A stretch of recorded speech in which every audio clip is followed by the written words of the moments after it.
You are here, quiet in your own space, the weight of the day behind you. Perhaps you are lying down already, your body soft against the bed.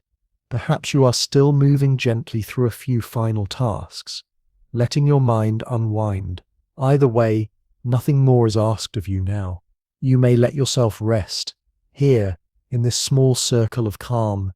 Tonight we drift not into the familiar sweep of empires or cities, but into a time before all of them, a time when the earth was not ours alone.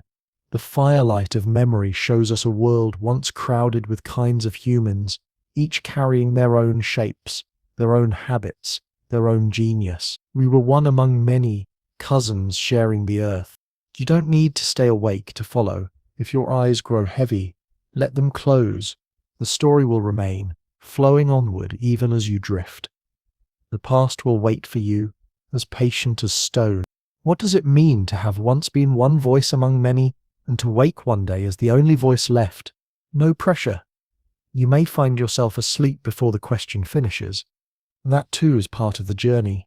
If quiet history like this helps you rest, consider subscribing. It lets this little corner of calm keep growing. And if you're still awake, share your time and place below. I'd love to know who's listening tonight. So now, breathe deeply, let the present soften, and step with me into a world alive with more than one kind of human. The year is no year, the clock no clock. We stand 70,000 years ago, when the air was cold, the earth shifting with ice and warmth, the oceans lower, the continents broader, across Africa, Asia, and Europe. Fires burned, and around them gathered not only us but others, different, familiar, human and not quite human. In Europe, in Western Asia, the Neanderthals thrived. Broad of chest, strong of limb, eyes deep beneath heavy brows, they walked forests of oak and plains of mammoth, carrying spears, tending fires, raising children. Their voices echoed in caves, their tools scraped hides, their hands painted symbols on stone. They were not shadows, they were human in their own way, enduring for hundreds of thousands of years. Further east, high in the mountains and deep in caves, lived the Denisovans. You cannot picture them clearly, too few bones remain, but their presence is etched in the DNA of those who live today in Tibet, in Melanesia, in scattered parts of Asia. They were adapted to thin air, to cold heights, to a rugged world of stone. Their bracelets of carved bone, their traces of tools, whisper of creativity hidden in shadow. To the south, in island worlds, smaller humans lived. On Flores, tiny figures, Homo floresiensis, the hobbits, no taller than a child, yet skilled hunters, firekeepers, tool makers, their skulls small, but their world vast with meaning. In Luzon, another cousin, Homo luzonensis, left teeth and bones in caves, proof of yet another branch of our tangled tree. And then, across Africa, Homo sapiens, our kind, stood among them, leaner, taller, with faces more like the ones you know. But at that time, sapiens were not rulers, not conquerors, not inevitable. We were but one group among many, fragile, dependent on fire, on kin, on chance. The earth was not ours alone. You walk across this world with me. In Europe, you see Neanderthals drive spears into reindeer, their bodies powerful, their movements sure. In Asia, Denisovans carve bone into ornament, their hands patient. On islands, hobbits gather fruit, their laughter echoing in jungle. And in Africa, sapiens share stories by fire, their words flowing, their voices weaving meaning. Many humans, many fires, many ways of being. The night skies above them are the same stars you see now. Orion rises, the Pleiades shimmer, the Milky Way arcs across darkness.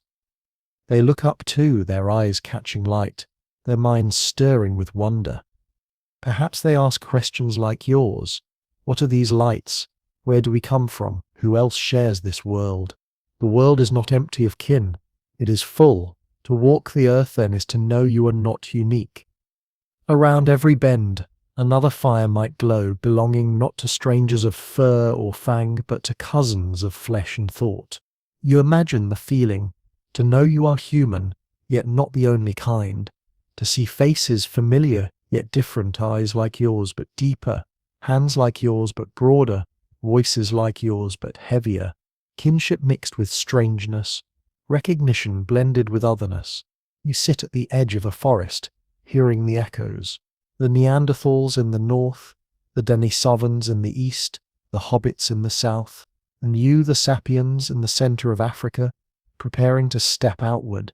Many humans, many paths, many futures, none yet certain. You close your eyes, listening to their fires crackle across continents. The sound is distant but steady, a chorus of humanity once shared, and you drift into sleep with the memory of that world. Not a world of one, but of many, a world where we were not alone, but one voice among a choir of human song. The fires of many humans burn across the world, yet your steps tonight follow one line more closely, the line of Homo sapiens. Our kind. At 70,000 years ago we are still bound to Africa, though even there the land is vast and varied. Savannas stretching under wide skies, deserts whispering with wind, forests tangled with shadow and song. You walk with them along a river, its waters glint silver under the moon, its banks soft with grass. Families crouch to drink, to fish, to cool themselves. The air is warm, heavy with the scent of wet earth and flowering plants. Children splash in the shallows, their laughter bright. Elders sit beneath trees, watching, remembering. The fire behind them flickers, smoke rising straight in still air. Here, in Africa, our species has grown strong. We are not yet many, but our groups stretch across valleys and plains. Our tools are sharper than those of our ancestors, blades flaked thin, points hafted onto wood, beads strung, pigments smeared. Our minds hum with story and symbol, with imagination restless and alive. We look not only at today's meal, but tomorrow's journey. We wonder what lies beyond the hills, beyond the horizon. The world changes, climate shifts, droughts press, rivers shrink, grasslands dry, herds wander elsewhere, hunger stirs. To survive, sapiens must move. Some stay, enduring. Others begin to leave.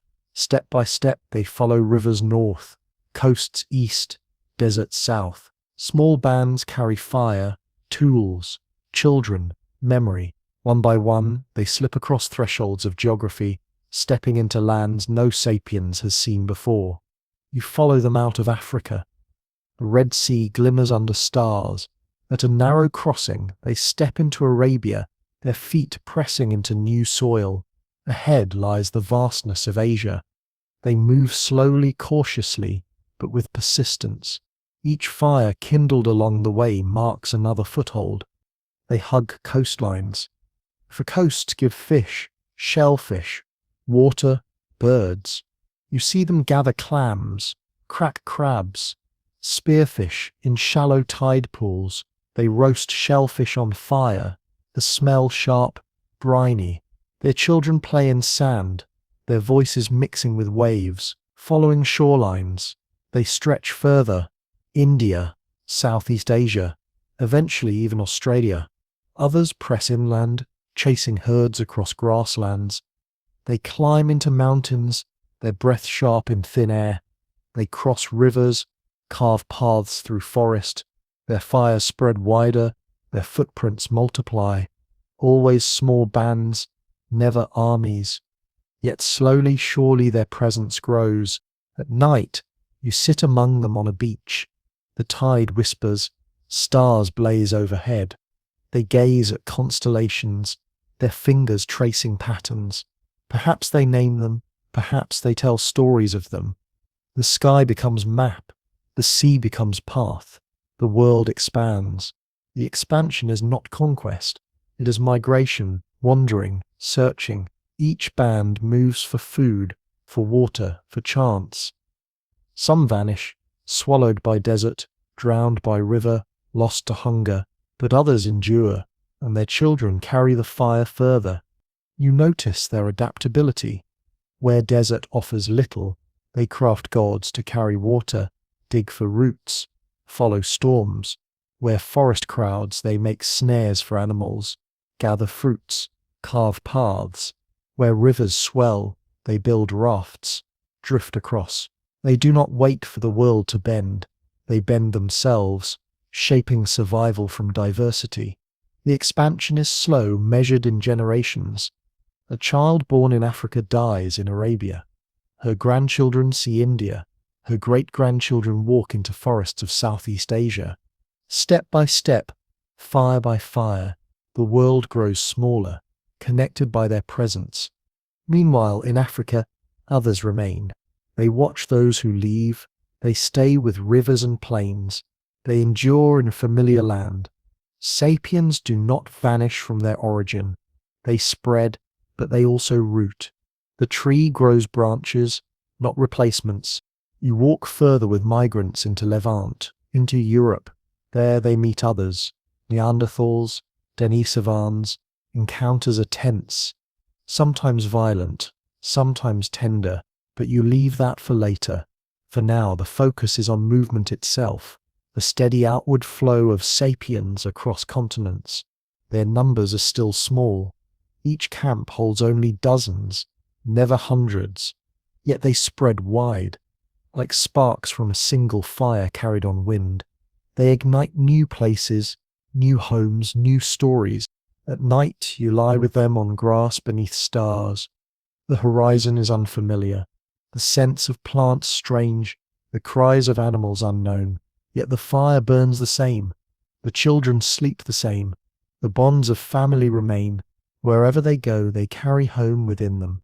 You realize that the genius of sapiens lies not only in tools or words, but in this mobility, adaptability, resilience.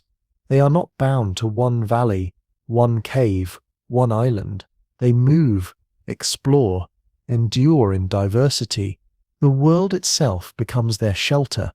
The expansion from Africa is not swift, not dramatic.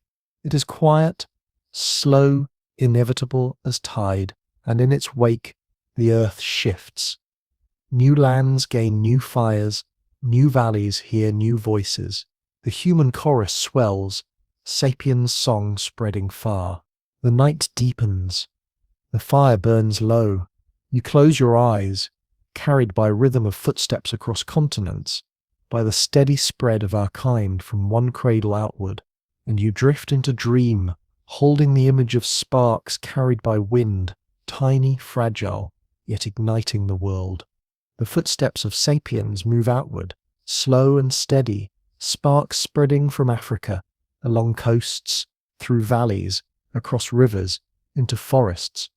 They travel until at last they reach colder lands, where snow lingers on slopes, where pine forests rise tall, where winter presses heavy, Europe, and there they find the Neanderthals.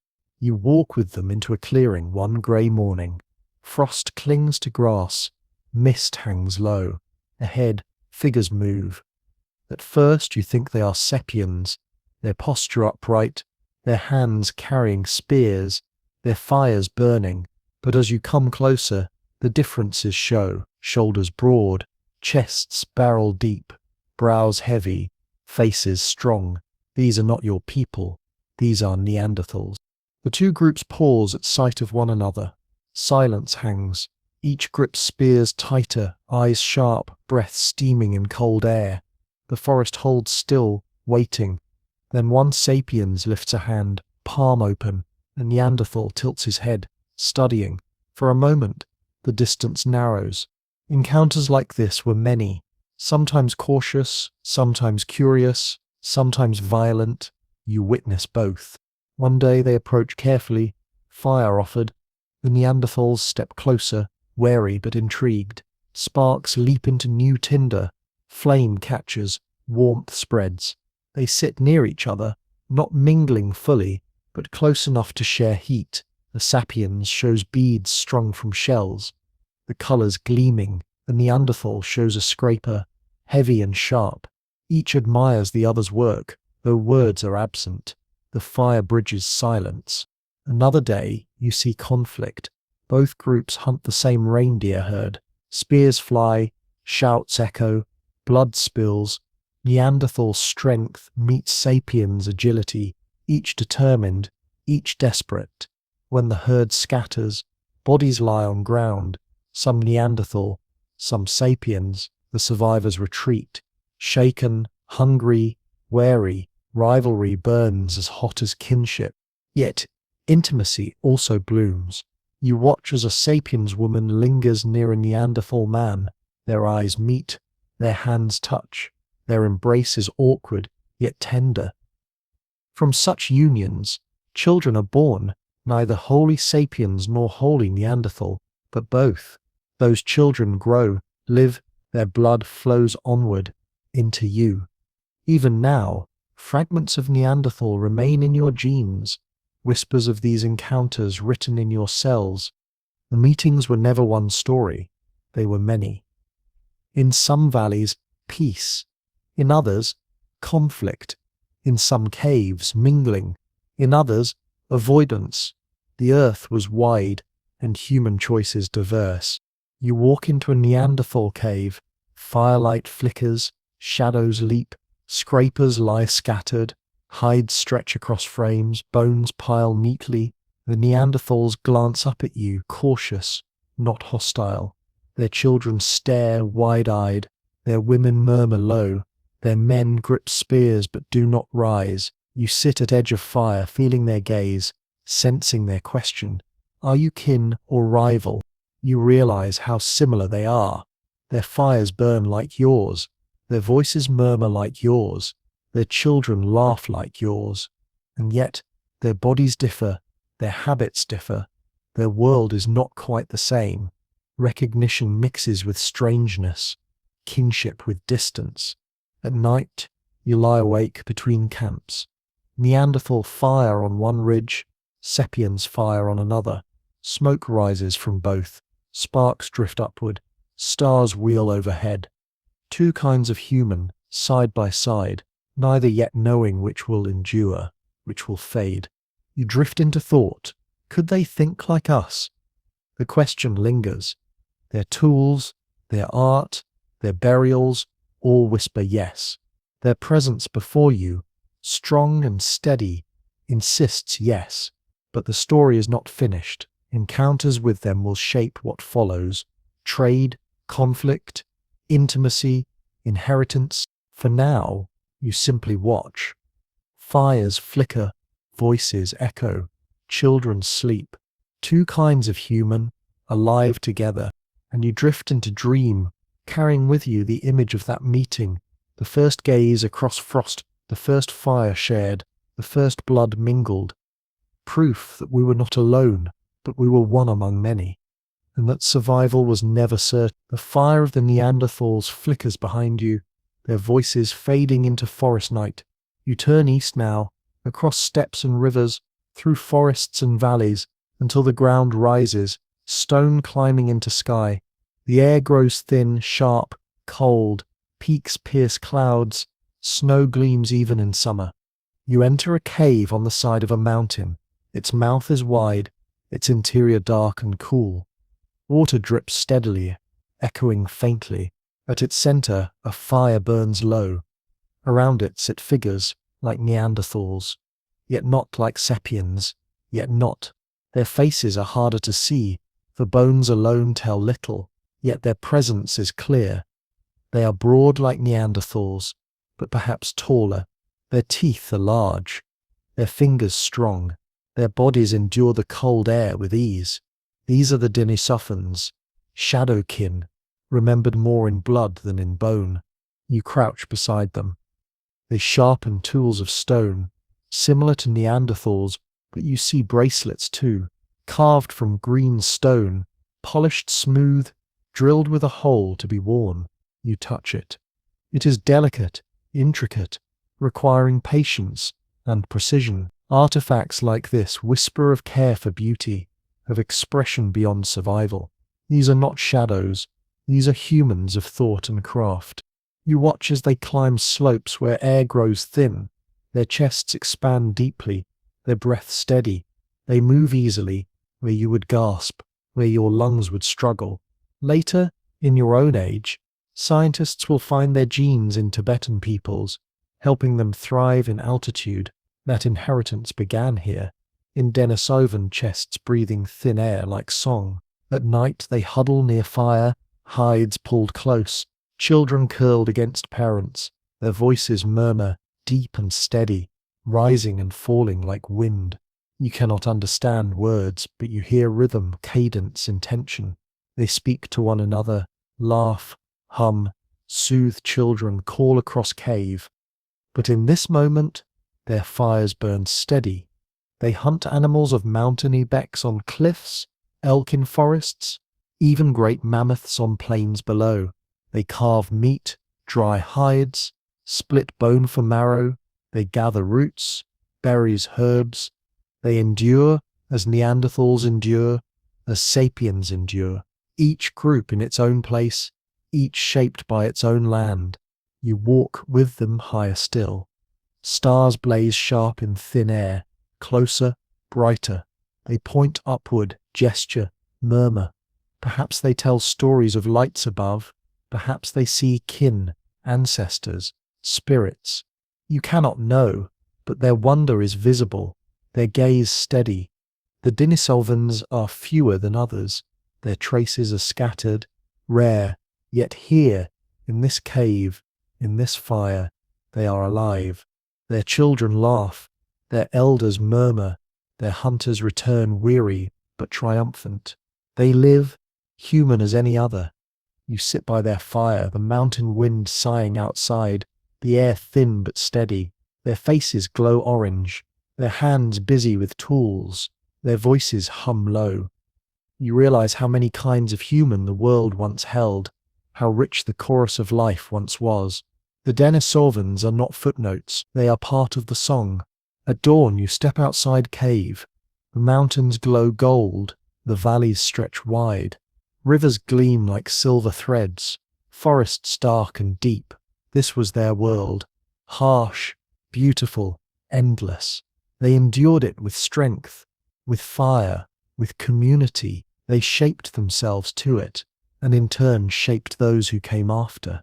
The Denisovans will fade, their bones few, their memory faint, but their genius lives in blood, in genes, in whispers of endurance. They are gone, yet present still. You close your eyes in mountain air, the fire's warmth lingering, their voices echoing faintly, and you drift into dream, carrying the shadowed memory of Denisovans, kin known more by blood than by sight, yet human, enduring, alive in you still. The mountains fade behind you, their peaks dissolving into mist. You follow the wind south, where seas stretch wide and islands rise from water like scattered jewels. Here too, humans lived, smaller in number, smaller in stature, but no less real, no less remarkable. They were island dwellers, cut off from continents, shaped by isolation. Some call them hobbits. They were our cousins as surely as Neanderthals and Denisovans, though their fires burned far from the great mainland plains. You drift onto the island of Flores. The jungle hums with insects, birds cry from canopy, rivers twist silver through green. The air is thick, heavy with moisture, fragrant with flowers and rot. In a clearing you see them, small figures, barely over a meter tall, yet upright, walking with fire in hand. Homo floresiensis, their heads small, their faces round, their arms long, their feet broad. They laugh softly, chatter, move with confidence. They are human, but in another key. You crouch with them at fire. A woman roasts fruit, its skin blackening, its flesh sweet. A man sharpens a small blade of stone, chipping carefully. A child plays with a stick, chasing lizards across dust. Their fire crackles, their voices murmur. The world around them looms. Giant lizards stalk under trees. Towering storks watch from branches. Elephants small as cattle graze. This island is strange, and they are part of its strangeness. They hunt too, though their prey is different. They stalk tiny elephants, stegodon, no taller than a cow. Spears thrust, fire drives, the beasts fall, meat is carved, hides scraped, bones cracked for marrow. Their strength is not in size, but in number, in fire, in tools. Even small bodies endure when they work together. You see their tools, simple flakes, sharp edges, hammerstones, not as refined as Sapiens' blades, not as varied, but enough to hunt, to cut, to survive. They know their land intimately. They know where roots grow, where fish swim, where fruit ripens. They live fully in their island, adapted to its rhythm. At night their fires flicker under jungle canopy. Smoke drifts upward, stars barely visible through leaves. They huddle close, their bodies small but strong. Children curl into parents, elders hum softly, insects sing endlessly Andlays them. Their world is smaller, yet no less alive. You realize isolation shaped them. Cut off from continents, they grew smaller, conserving energy, fitting into narrow niches. This is the genius of evolution, shaping bodies to land, sculpting humans to islands. They are not less. They are different, adapted, remarkable. In another island, Luzon in the Philippines, you find more. Bones smaller still, teeth fine, shape unique. Homo luzonensis. Another cousin, living in caves, gathering food, enduring in their own way. Their fires burn too, though faint. Their voices murmur, though unheard now. You see the pattern. Islands hold secrets. Isolated humans shaped into new forms, new possibilities. The human tree is not straight, not simple. It is tangled, branching, curling into corners of earth. Each branch lives, adapts, survives. Each carries the same spark, the same fire. You sit at the shore of Flores one night. The sea glimmers with moonlight. Waves whisper steady. Behind you, hobbits huddle by fire, their laughter soft, their children playing. Ahead of you, the ocean stretches endless. Other islands waiting, other fires burning. They will not endure forever. Their numbers are small, their land limited. When sapiens arrive, stronger, more numerous, their fires fade. But for now, they live fully, richly, humanly. Their genius is not in dominance, but in adaptation, in carving life from isolation. You close your eyes listening to waves and fire, feeling humid air against your skin. You carry with you their presence, small bodies, big spirits, fires glowing under jungle, and you drift into sleep, holding the memory of island humans, hobbits, and others, fragile yet enduring, brief yet eternal in the story of us. The island fires fade behind you, their glow dissolving into the horizon. You return now to the wider world, where different kinds of humans still wander the plains and forests. Neanderthals in Europe, Denisovans in Asia, hobbits and luzonensis in their island refuges, sapiens spreading slowly across continents. Each branch carries tools, fire, families. Each endures in its way. Yet sapiens carry something else as well, something quiet, almost invisible, yet powerful, cooperation. You sit with them one evening on the savannah. The air is warm, the grass sways golden, the horizon wide. A herd of antelope grazes in distance. The sapiens do not rush forward with spears. Instead, they gather, heads close, voices murmuring. They plan, they point to wind direction, to paths of animals, to hiding places. They divide roles. One group will circle, another drive, another wait in ambush. Each knows their place. Each trusts the others. The hunt is not strength alone. It is strategy shared. At dawn, they move. Quiet, steady, each in rhythm. The antelope sense nothing until the trap closes. From one side, sapiens drive with shouts. From another, they strike with spears. Panic scatters herd, but not enough. Animals fall. Spears strike true. Meat is won. The victory is not of one, but of many, acting as one. cooperation makes the difference. You see it elsewhere. In camp, fires burn and each task is divided. Some scrape hides, some carve tools, some gather roots, some watch children. No one does all. Each contributes, each benefits. A mother too weary to hunt is fed. An elder too frail to gather is clothed. A child too small to work is protected. Survival is not individual, but collective. At night you hear them speak. Their voices flow in patterns, words weaving into meaning. They tell stories of ancestors, of hunts, of spirits. These stories bind them, remind them of shared identity, shared past, shared future. A child grows not only in arms of mother, but in circle of voices, in web of memory. You notice their gatherings. One band meets another, and instead of conflict, they share. Tools exchanged, partners joined, stories told, alliances form, bloodlines cross, networks spread. This web of kinship grows wide, linking valleys, linking rivers, linking coasts. Sapiens are not limited to their small band. They are part of something larger, hundreds, thousands, all connected by ties of cooperation. You contrast it quietly with other humans. Neanderthals are close-knit, their groups small, their bonds tender but limited. They care deeply for their own, but their networks stretch less far. Denisovans, too, endure in smaller pockets, fewer in number, less connected. The hobbits and luzonenses live in isolation, their fires confined to islands. Each survives, but with narrower webs. Sapiens' web spreads wider, stretches further, weaves stronger bonds. You sit one night at a gathering of two sapiens bands. Fires glow in circle, food is shared, laughter rises. Men and women from different groups sit close, hands touching, eyes lingering. Children play together, strangers becoming friends. The two groups will part tomorrow, but bonds are made, memories carried, promises whispered. Next time they meet, they will not be strangers but kin.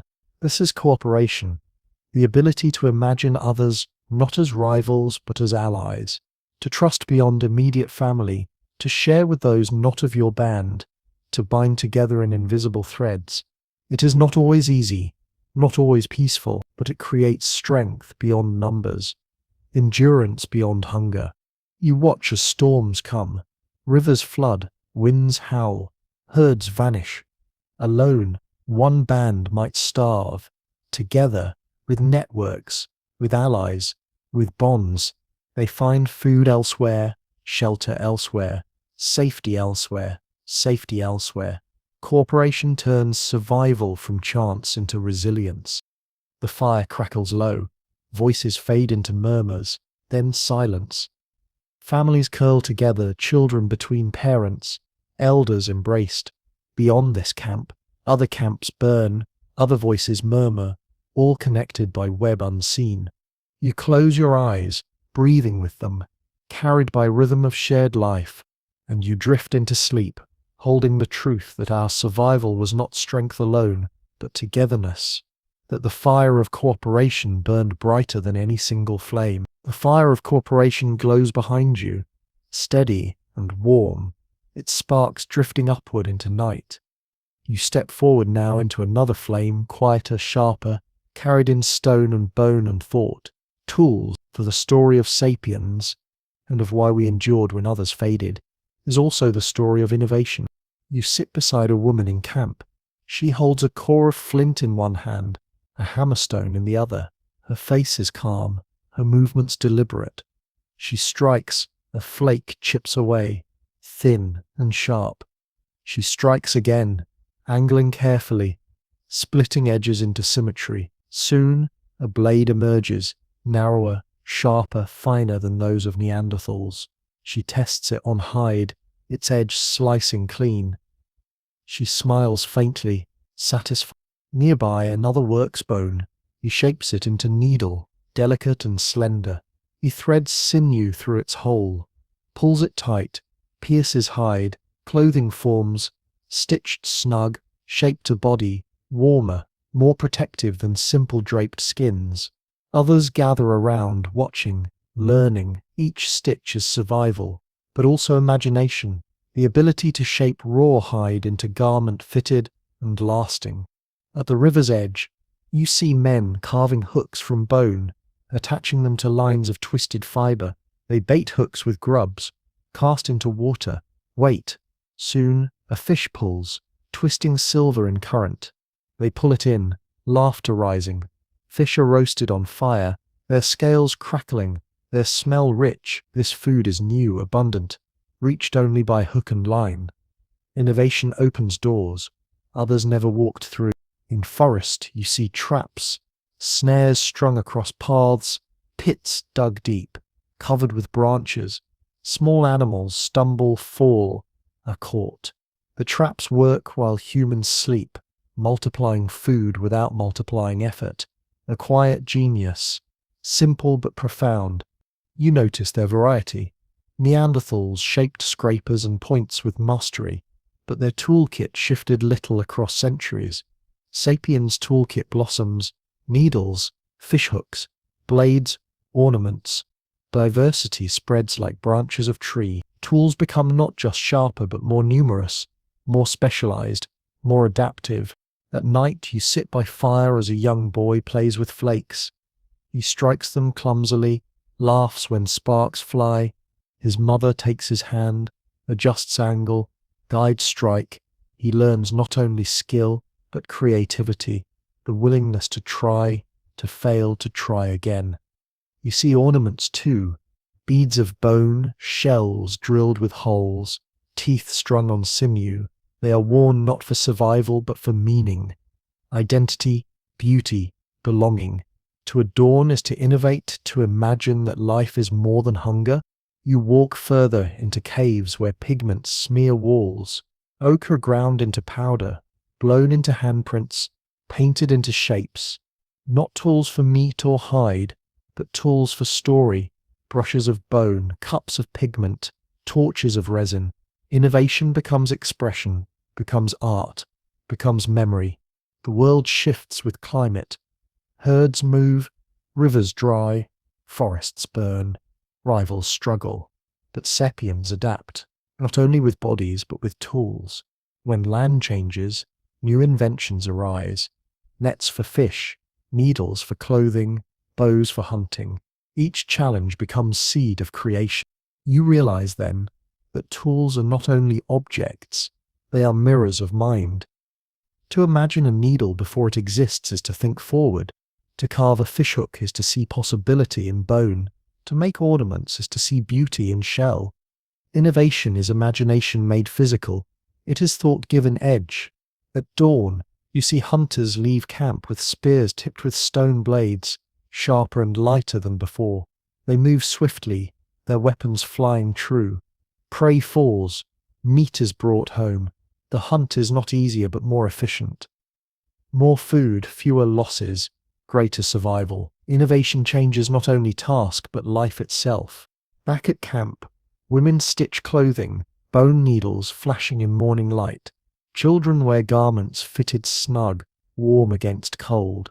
Elders wrap themselves in hides tailored for ease, stitched for comfort. Life becomes softer, safer, longer. You think of rivals. Neanderthals endure, but their tools shift slowly, their ornaments few, their innovations rare. They survive, but without variety, without expansion. Denisovans too leave fewer traces of creativity, fewer sparks of invention. Hobbits live well in isolation, but their tools remain simple, unchanging. Only sapiens multiply forms, diversify possibilities, create abundance in difference. At night you lie on hide, the fire burning low.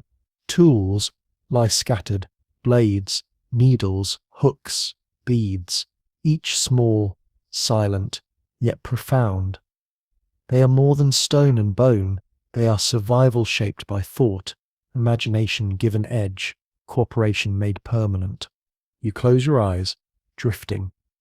The crackle of fire fades, but the tools remain, scattered in sand, buried in caves, waiting to be found millennia later. They whisper of the mind that made them, of the hands that shaped them, of the genius that carried us forward. And you drift into dream, holding the truth that we were not the last humans because we were strongest, but because we imagined more, created more, and carried those creations into tomorrow. The fire of innovation fades into quiet embers, tools laid neatly by the hearth. But even the sharpest blade, even the most carefully stitched garment, is not the deepest reason why our kind endured when others fell away. There is something more fragile yet more powerful, something that cannot be touched, yet binds us more tightly than hide or sinew.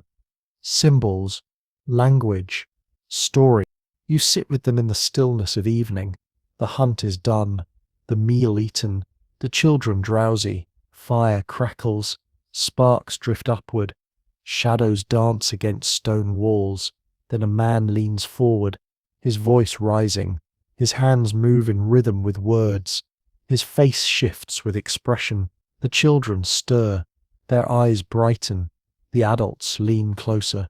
He tells a story. You cannot understand the words, yet you feel the pattern. His tone climbs, pauses, falls. His hands shape animals in air. His eyes widen. His breath quickens. Laughter erupts at one moment. Silence holds at another. The story binds them, wrapping the group in shared meaning. The world outside grows dark and cold, but within, warmth glows not only from fire but from words. The next night, another speaks. This time a woman, her voice softer, steadier. She tells of ancestors, of spirits, of lessons hidden in memory. Children listen, their small faces serious. Elders nod, remembering. Knowledge passes in story. How to hunt, how to heal, how to live. But more than knowledge passes, imagination passes, identity passes. Story becomes bridge from past to future. You realize symbols live not only in words, but in things. Beads worn around neck, red ochre painted on skin, shells carried from far away. Each object says something beyond itself. I belong here. I am part of this band. This color means life or blood or death. Meaning clings to matter, invisible yet enduring. You see it in caves too, a handprint blown onto stone, its outline stark against wall. A deer etched in ochre, lines capturing its shape, marks carved in rhythm, repeating, deliberate.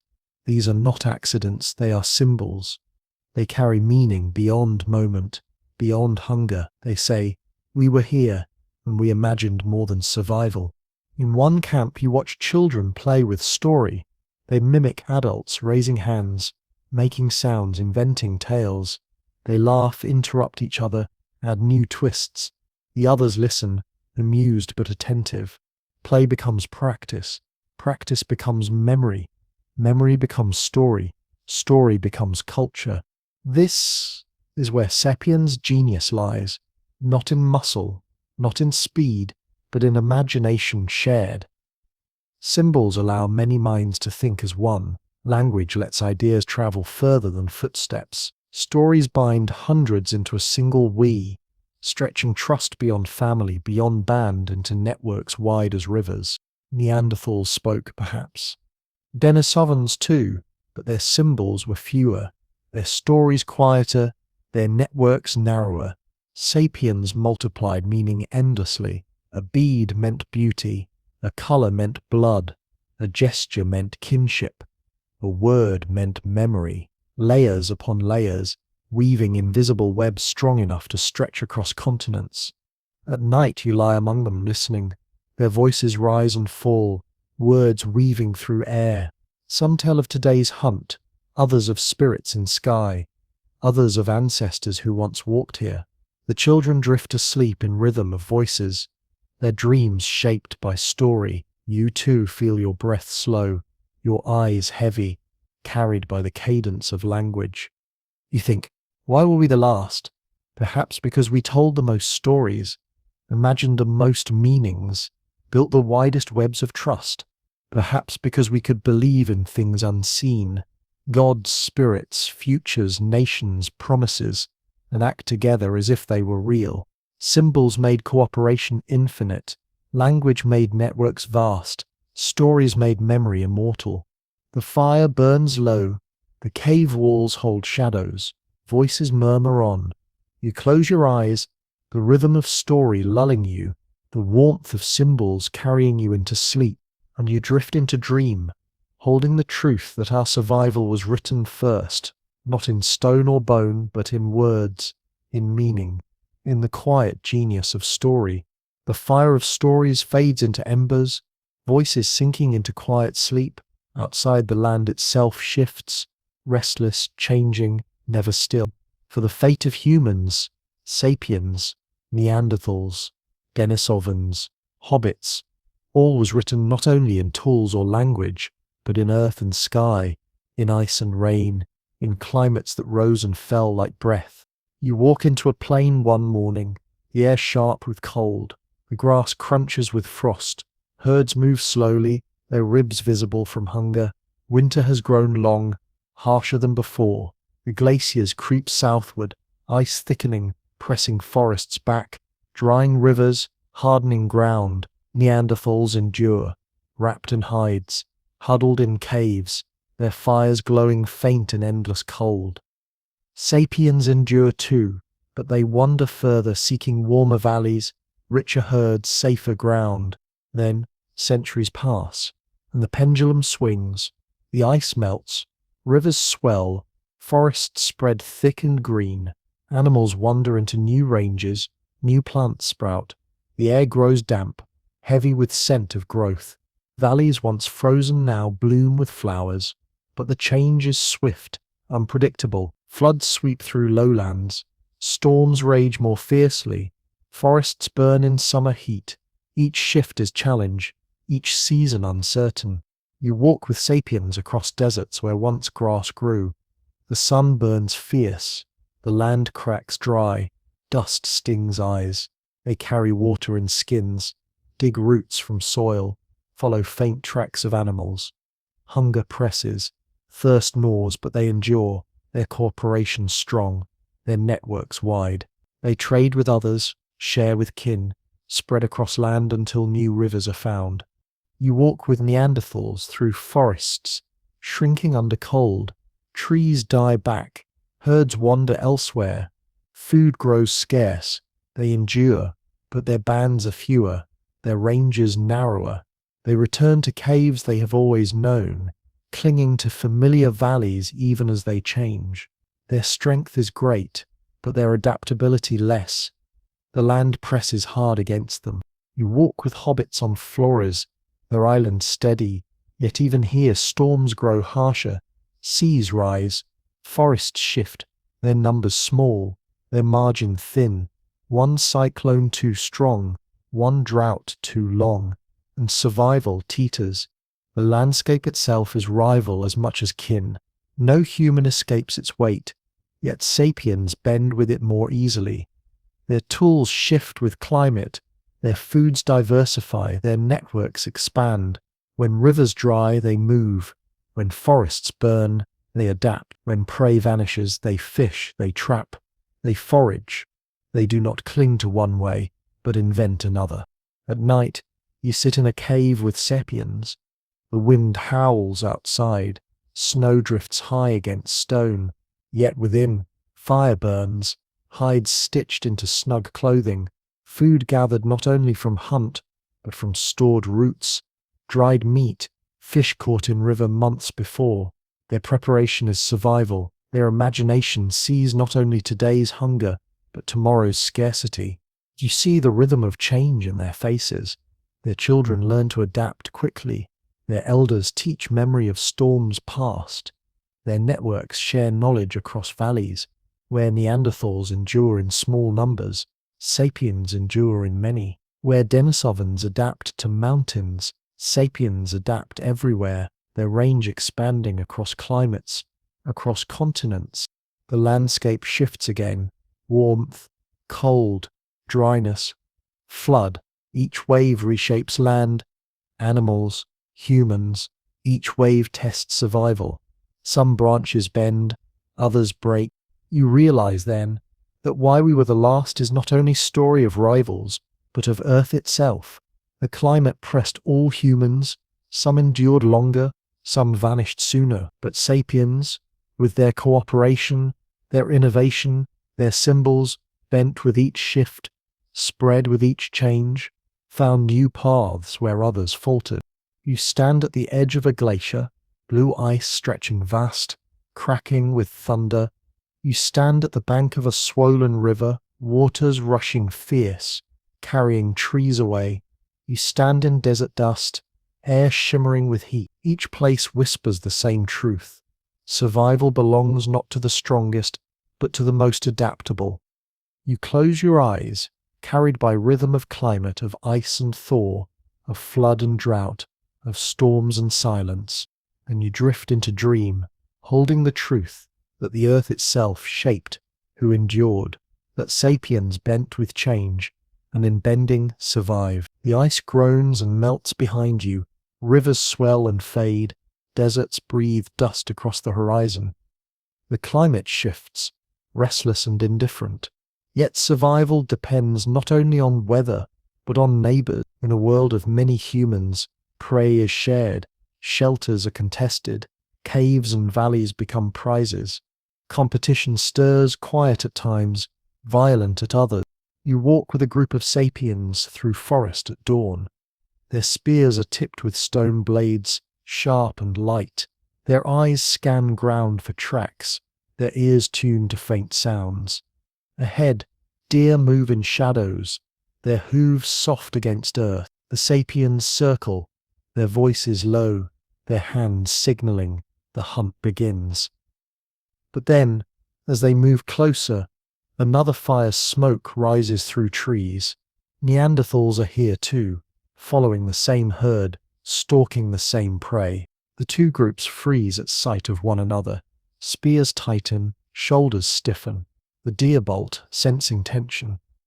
Hunger gnaws at both bands, but trust is scarce.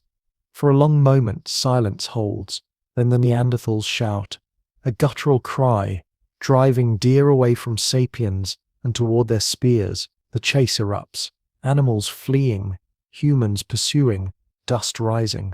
At the end, the Neanderthals feast, the sapiens retreat empty-handed, stomachs aching, eyes dark with frustration. Rivalry is written into dinner itself. You see it again on plains where mammoth herds wander. The animals are vast, dangerous, yet rich in meat and hide. Both Neanderthals and sapiens stalk them, preparing traps, shaping spears. But only one group can strike first. Only one can feast on abundance. Sometimes they fight directly, spears clashing, shouts echoing across plain. Sometimes they simply shadow one another, each waiting for weakness, each stealing opportunity. The mammoth falls, but not all eat. Competition is not only survival, it is exclusion. Caves too become prizes. You enter one deep in limestone hills, its mouth wide, its floor dry, its ceiling high. Smoke stains darken roof, ash carpets floor, clearly lived in, but whose? One season, Neanderthals dwell here, their fires glowing, their children sleeping in niches of stone. Another season, sapiens return, carrying their own tools, kindling their own flames.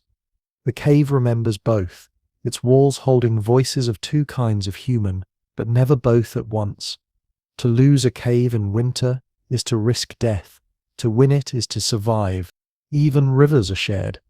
You sit at one bank, sapiens fishing with hooks and lines. Across, Neanderthals spearfish with sharpened sticks. Each glances at the other, wary, careful, measuring distance. The water between them glitters, a thin divide, but enough.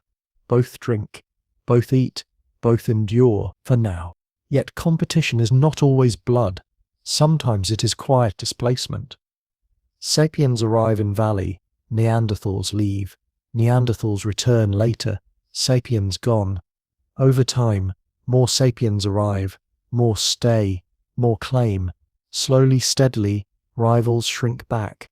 Edges erode, no war, no massacre. Only a tide rising slowly, pushing one group aside. You notice sapiens' numbers swell, their bands connect, their networks spread, their fires multiply. Neanderthal groups remain smaller, fewer, their circles tighter, their webs narrower. When food is scarce, sapiens share across distances. When Neanderthals struggle, they endure alone. This difference, small at first, grows large across centuries. At night you sit by fire as sapiens discuss tomorrow's hunt. They tell each other where herds moved, where water lies, where rivals were seen. Memory spreads across camp, across valley. Each voice adds piece to map. Together they see more than anyone alone. This is their strength. The ability to coordinate not only bodies but minds. Rivals cannot match it. Still, Neanderthals endure. Their bodies are strong, their knowledge of land deep. They hold caves through bitter winters, hunt bison with courage, raise children with tenderness. But their world narrows, slowly, inevitably. You stand on a ridge one evening, looking down. In one valley, Neanderthal fire glows. In another, Sapiens fire glows. Smoke rises from both, merging into sky. For a time the world holds both lights. But you know, in time, only one will remain. You close your eyes, breathing smoke and cold air, hearing faint voices in distance. Some heavy, some light, all human.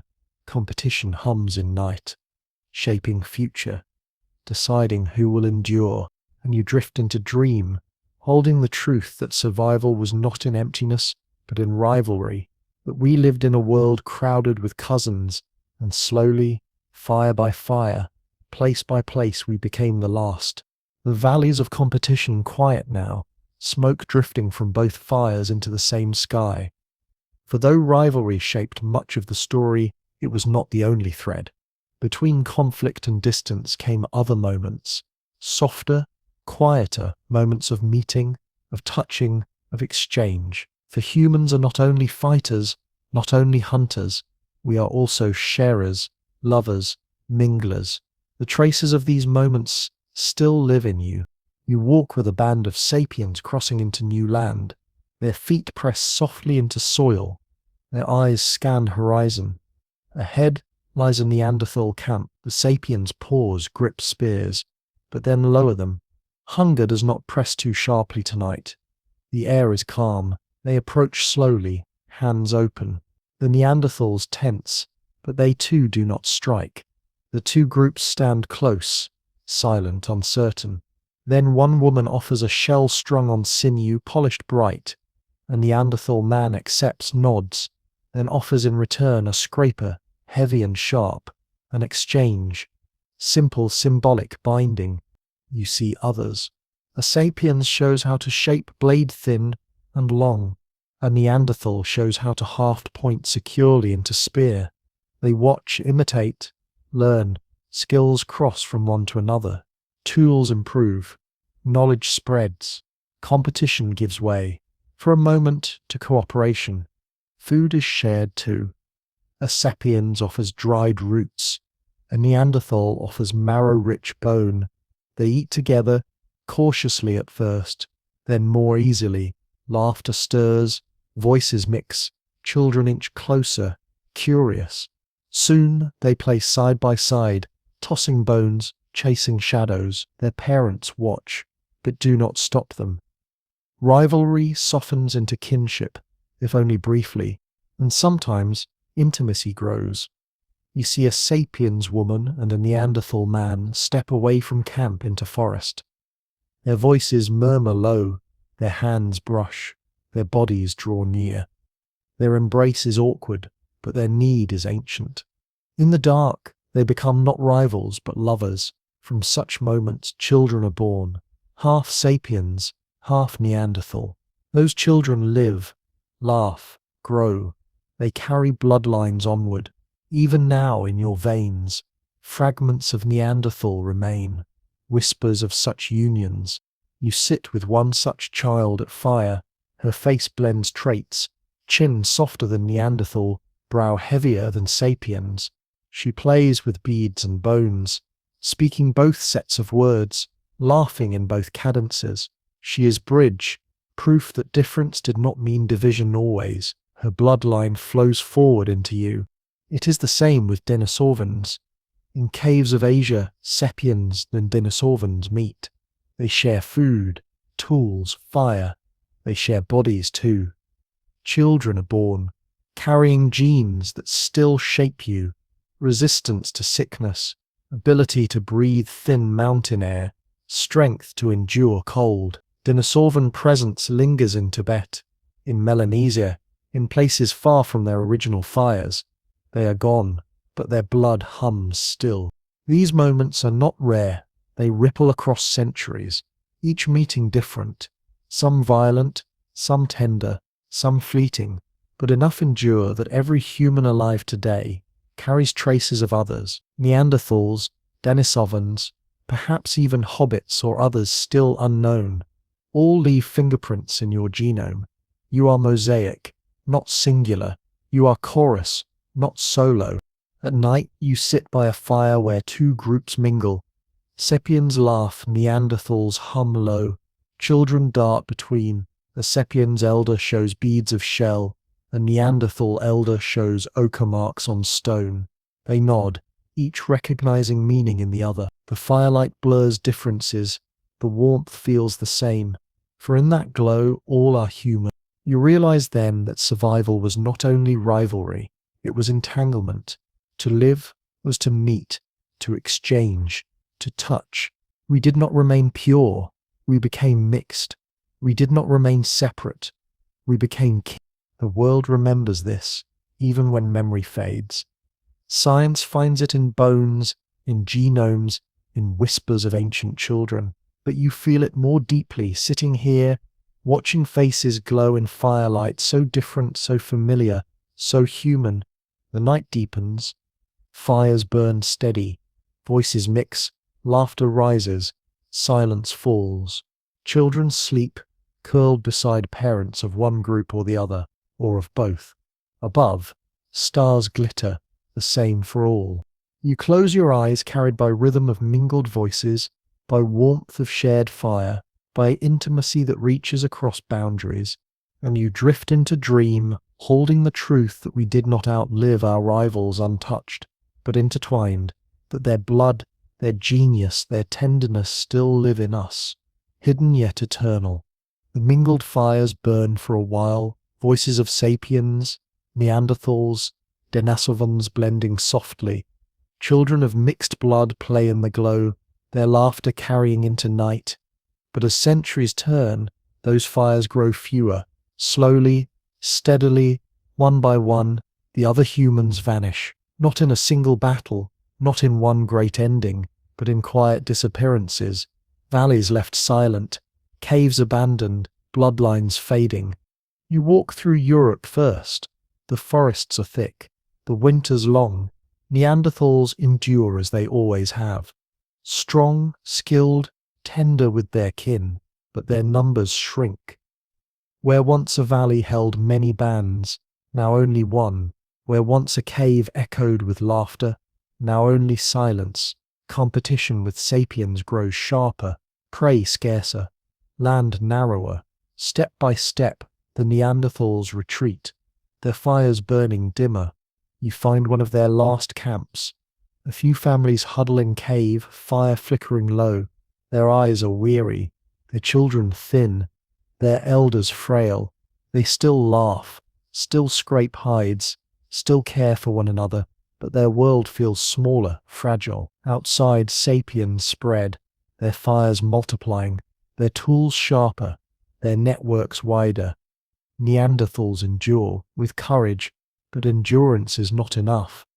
By 30,000 years ago, their fires wink out, last voices fading into night. You walk east into Asia. Denisovans hold mountains and caves, breathing thin air, shaping stone and bone. They endure too, but their numbers were never many. Sapiens arrive, their networks stronger, their presence wider. Denisovans mingle, interbreed, leave blood behind, but as a people, they vanish. Their bones grow rare, Their voices fall silent, their presence hidden in genomes. They remain not in camps or caves, but in you. Further south, the islands grow quiet. On Flores, the hobbits once laughed under jungle canopy, hunted tiny elephants, cracked fruit by fire. Now their fires are gone. Sapiens arrive. Storms rage. Forests shift. Small numbers, small margins. Too fragile. Their voices vanish. Their bones left in caves. On Luzon, too, the same. Another cousin gone. Everywhere you walk, the pattern repeats. Fires fewer, children fewer, silence more. The world that once held many humans narrows to one. You feel sorrow in it. Each disappearance is loss of possibility, loss of story, loss of another way of being human. Neanderthal tenderness, Denisovan endurance, Hobbit strangeness, all vanish as living presence. What remains are traces, bones, tools, genes, whispers, but you feel awe too. For each endured long, Neanderthals thrived for hundreds of thousands of years, longer than sapiens have yet lived. Denisovans adapted to heights where lungs falter, leaving their strength in blood still. Hobbits carved lives from islands, impossible yet real. They were not failures, they were successes, until time and change overtook them. You stand at mouth of cave in Gibraltar, last refuge of Neanderthals. The sea roars, waves crash, gulls cry. Within, fire burns one last time. A handful of Neanderthals hold close, feeding children, patching hides, telling stories. Their voices echo against stone, strong even in dwindling. But when the fire dies, no others replace it. The cave grows silent. The last Neanderthals are gone. You walk further into Asia, into Denisova Cave. Ash still clings to stone, bracelets lie broken, bones rest in soil. No voices murmur, no fire burns. Silence holds. Denisovans too are gone. On Flores, jungle reclaims clearings, vines twisting, roots spreading, bones rest beneath soil, untouched. No more laughter rises beneath canopy. Hobbits too are gone. You stand in world after, only sapiens remain. The fires that burn are all ours, the voices all ours, the children all ours. The earth that once held many kinds now holds one. At night you sit by sapiens' fire. The stars blaze overhead unchanged. You feel silence pressing from beyond, silence of vanished cousins.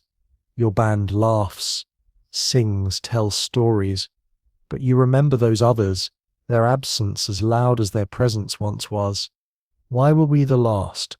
Perhaps cooperation, perhaps tools, perhaps symbols, perhaps chance, perhaps climate, perhaps all at once. But whatever the cause, the result is clear. By 10,000 years ago, only one kind of human walked the earth. You close your eyes, the fire's warmth steady, the silence of others heavy. You drift into dream, carrying both sorrow and wonder that once we were many, and now we are one. The silence of the vanished lingers in the valleys, heavy as mist. The caves that once echoed with Neanderthal laughter grow quiet.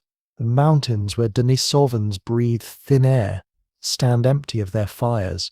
The islands where hobbits cracked fruit and hunted tiny elephants fall to jungle and wave. By 30,000 years ago the world has narrowed. Where once there were many kinds of human, now there is only one, sapien. You walk with them through open plains under a vast sky. Their fires glow across ridges, multiplying, spreading. Where Neanderthals left caves, sapiens claim them. Where Denisovans once wandered, sapiens remain. Where hobbits lived in island shadows, sapiens cross seas and make new homes. The earth that once hummed with many voices now hums with one, louder, fuller, expanding. In Europe, sapiens fill valleys once Neanderthal. They paint caves with animals leaping in ochre and black, their hands pressed against stone, leaving memory for millennia.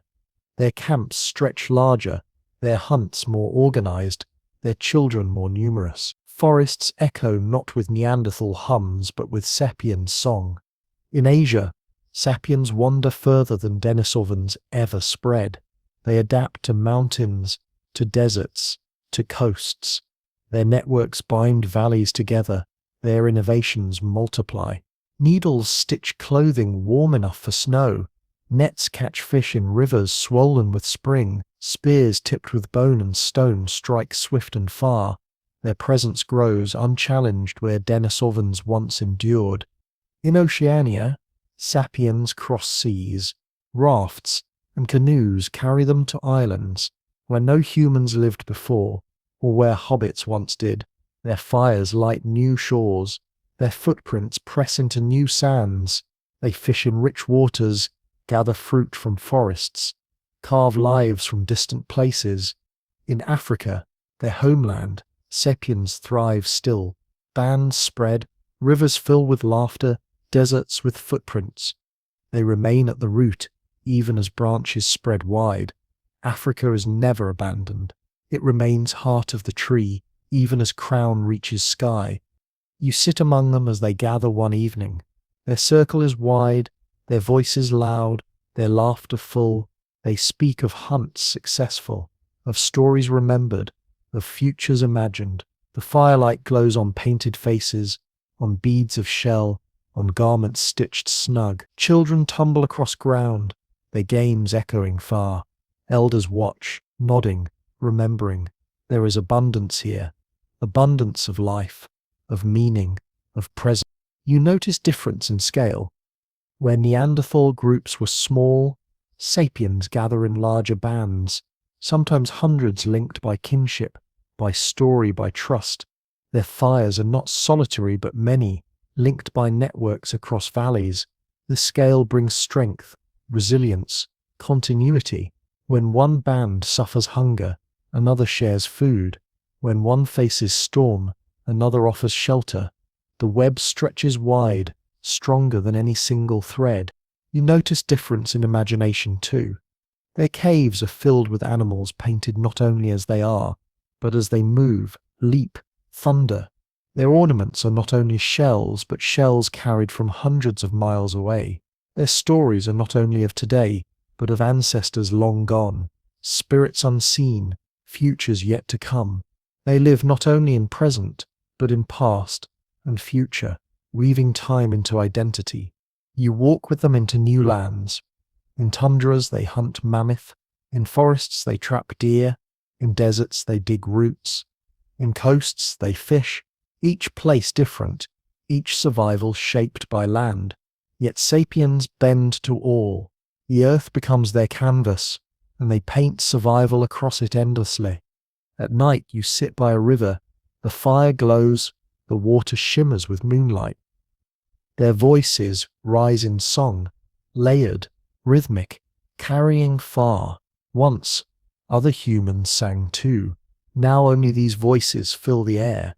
You feel both wonder and ache, the wonder of resilience, the ache of absence. For though Sapiens rise, something is lost. The chorus of many has become a solo. The richness of difference has become singular. But in that singularity, expansion flourishes. Sapiens become authors of the human story, shaping it in their own way, carrying it forward. You close your eyes, listening to their laughter, their songs, their stories. The world is theirs now. Their fires burn everywhere. Their children fill valleys. Their imagination shapes time. The rise of Sapiens is not sudden, but steady, slow, inevitable as tide. And you drift into sleep, holding the truth that we rose not because we were destined, but because we endured, adapted, multiplied until only our voices remained. The fires of Sapiens spread wide, glowing in every valley, on every coast, across islands and plains. Their voices rise in songs, in stories, in laughter. The earth that once held many humans now holds only one. Yet victory, if that is the word, comes with shadow, for to stand alone is not only triumph, it is loss. The silence of vanished cousins presses heavy, a cost woven into our inheritance. You walk through a cave once warmed by Neanderthal fire. The walls are stained with smoke, the floor scattered with bones, the niches carved smooth by sleeping bodies. But no one stirs here now. The fire is ash, the laughter gone. The silence is so deep you can almost hear absence itself. You imagine what was lost, their tenderness, their strength, their different ways of seeing. You wander further, to mountains where Denisovans once breathed thin air. The caves are empty, bracelets of green stone broken on the floor, their polish dulled by centuries, their endurance at altitude, their wisdom of peaks, their stories of stars gone, except for faint traces in your blood. You climb higher, your breath shallow, and you realize their gift still helps lungs breathe here, but their voices no longer echo in these mountains. On Flores, jungle hums with insects, vines twist over stones, rivers run wild. The hobbits are gone, their small footprints erased by rain, their laughter silenced by storm. What did they dream? How did they see their world? Their minds, though smaller, were still human. Their fire was still fire. Now their genius is dust.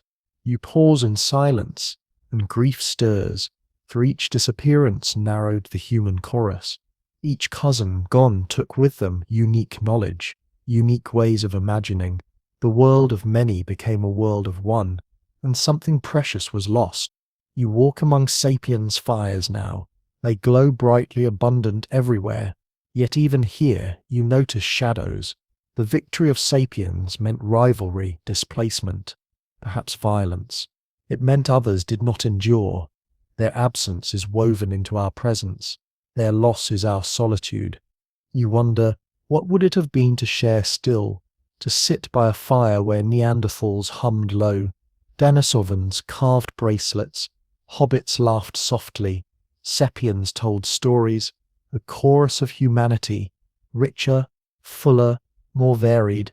That world is gone, replaced by one voice alone. Yet even in grief you feel gratitude, for they left gifts. Neanderthals taught resilience in cold. Denisovans gifted endurance at heights. Hobbits showed the genius of adaptation in isolation. Their genes linger in you. Their whispers hum in blood. Their tools echo in ours. They are not erased, not fully. They are absorbed, remembered, inherited. At night you sit by sapiens' fire, looking into flames. The children sleep, the elders tell stories, the hunters rest. Around you is abundance, survival secure. Yet behind abundance is silence, the memory of what it cost. To be last is to be alone. To be alone is to carry grief. You close your eyes listening to crackle of fire, to sigh of wind. The voices of others do not answer, only yours remains. That is victory. That is cost. And you drift into dream, carrying both pride and sorrow that we endured, but at price of silence, that we rose but lost the chorus that once was. The silence of vanished cousins lingers in the air, heavy as fog. Yet silence is never absolute. Within you, within all sapiens, traces of them remain, carried not in fires or caves, but in blood, in bones, in memory. For though Neanderthals, Denisovans, and others faded from the earth, they did not vanish completely.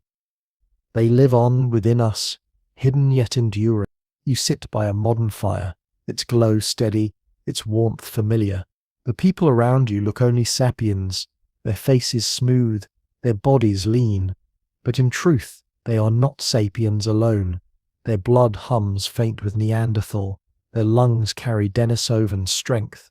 Their skin whispers of ancient kin. We are mosaics, not singular.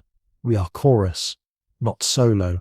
You walk back through time into a valley where sapiens once met Neanderthals. You see their children mixed of both, playing by stream. Their laughter is no different from any other child's. They carry forward genes that will ripple across millennia. When you fall ill today and recover, thank the Neanderthals, who gave immunity against some sicknesses. When you flush red in sunlight, remember them. When your sleep carries certain rhythms, their imprint may hum faint beneath it. Their presence lingers, not in caves but in you. You climb into mountains with Denisovans. The air grows thin, sharp, unforgiving, yet you breathe steady, lungs expanding, blood rich with oxygen. You endure where without them you might falter. Their legacy hums in your veins, shaping you even now. Tibetans, Sherpas, highland dwellers across Asia carry gifts of Denisovan blood.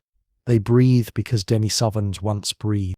Even hobbits, even Luzon kin. Perhaps their traces remain too, hidden deep waiting to be found. Science uncovers fragments, ancient DNA pulled from soil, from bone. Each discovery reminds you, you are not pure, you are not alone, you are the sum of many. But inheritance is not only blood, it is memory, carried in story, in art, in tools. The beads of shells drilled by Neanderthals echo in your necklaces today. The ochre they smeared across skin echoes in your paints, your symbols, your rituals. The cross-hatched marks they carved in caves echo in every pattern, every design. They live in your imagination as much as in your body. You wander into a museum of the present. Behind glass a skull rests, heavy-browed, jaw broad. A plaque reads, Neanderthal. Visitors pass, glance, move on. But you linger. You look into empty sockets, and you see kinship, not distance, see reflection of yourself. Another way humanity once looked, once lived, once dreamed. You feel recognition, quiet and deep. You touch glass, and your reflection overlays theirs. Two faces, one past, one present, both human. You realize then, they are not gone. They are remembered in you, carried in you, shaping you. You are their descendant as much as of sapiens. At night you sit alone, sky full of stars. You think of the Neanderthals in snowy forests, Denisovans in high mountains, hobbits in jungle caves. You picture their fires glowing, their voices rising, their children sleeping. You picture them fading, slowly, inevitably. But then you place hand on your chest, feel your heart beat steady, strong, and you realize their fire has not gone out. It burns within. The inheritance of memory and blood is quiet, almost invisible, but it binds you backward as much as forward. To know you carry them is to know survival was not ours alone. It was shared. We did not replace them fully. We absorbed them, wove them, became them. You close your eyes, breathing steady, heartbeat soft. The past folds into present, the many into one. You are not only sapiens, you are many humans at once, carried in one body. And you drift into dream, holding the truth that though others vanished, they remain in us, that we are their memory, their blood, their living continuation. The hum of inheritance lingers in your chest, steady as your heartbeat. The blood of Neanderthals, the endurance of Denisovans, the faint echoes of other kin, these flow within you still. Yet, when you lift your eyes to the fire, when you look around at the circle of faces, only sapiens remain. The question presses softly, like tide against shore. Why were we the last? You rise and walk through memory, through plains and caves, through jungles and peaks. You see again the Neanderthals, strong, tender, enduring. You see Denisovans breathing thin air, carving stone, raising children. You see hobbits laughing under jungle canopy, their small bodies quick among roots. Each was capable, each human in its way. And yet, one by one, they vanished. Only sapiens endured. Perhaps it was cooperation. You remember the wide networks, the gatherings of bands, the sharing of food across valleys. Neanderthals loved their kin deeply, but their groups were small, their circles narrow. Denisovans, too, lived in fewer pockets, their range less bound by webs. Sapiens stretched their bonds farther, trusting beyond family, creating alliances broad as rivers. When hunger pressed, when storms raged, these wide nets caught more, saved more. Perhaps it was innovation. You recall the tools multiplying needles, stitching garments, fishhooks drawing food from sea, traps catching animals while hunters slept. Rivals shaped stone with mastery, but their toolkits shifted little across centuries. Sapiens never stopped changing, never stopped imagining. Each problem became each spark a new creation. With variety came resilience. With resilience came survival. Perhaps it was story. Around the fire, words became memory. Memory became plan, plan became future. Sapiens told of ancestors, of spirits, of things unseen. They believed together, trusted together, acted together. The story could bind hundreds, even thousands, into one we. Rivals spoke, but their stories were quieter, their webs smaller. In story lay power, the ability to unite beyond sight. Perhaps it was adaptability. You walk through ice and desert, forest and coast, and always sapiens are there. They bend to each place, clothing stitched for cold, rafts built for sea, nets woven for ichs, roots dug for drought. Rivals endured in niches, shaped for certain lands. Sapiens spread into all, refusing to be bound, imagining survival everywhere. And perhaps, too, it was chance. A storm too fierce, a drought too long, a valley too narrow, a meeting where one group outnumbered another, a sickness that struck at the wrong time.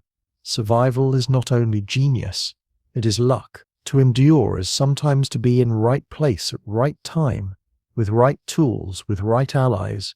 You realize then it was not one reason, but many. Cooperation, innovation, story, adaptability, chance, all threads woven together into tapestry. And in that tapestry, Sapiens' line endured, while others faded. You stand on a hill at dawn. The horizon glows, the air is crisp. Behind you, the fires of Neanderthals, Denisovans, hobbits burn faint, then vanish.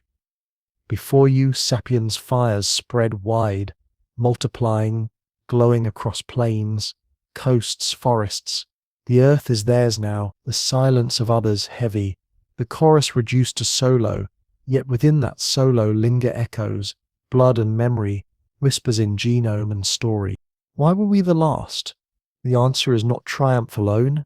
It is survival, fragile and uncertain. It is endurance mixed with loss. It is victory shadowed by silence. To be last is to live, but also to grieve. At night, you sit by fire, looking into flames.